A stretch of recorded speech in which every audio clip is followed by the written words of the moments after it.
Welcome to our channel. If you want to backup call logs from OnePlus, step by step, follow these step-by-step instructions to ensure your settings are properly configured. Step 1. Open the application or website on your device.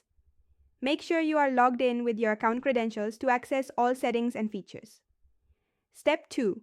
Navigate to the settings menu by tapping the profile icon or menu button, usually located in the top corner of the screen. Step 3. Look for the relevant section in your settings menu. This may be under Privacy, Security, Preferences, or Account Settings depending on the platform. Step 4. Find the specific option you need to modify. Read any available descriptions to understand what each setting controls before making changes. Step 5. Toggle the setting on or off, or select your preferred option from the available choices. Some settings may require additional confirmation.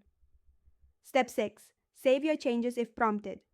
Some platforms save automatically, while others require you to click a Save or Apply button. Step 7. Verify that your changes have taken effect by checking the setting status or testing the functionality you just modified.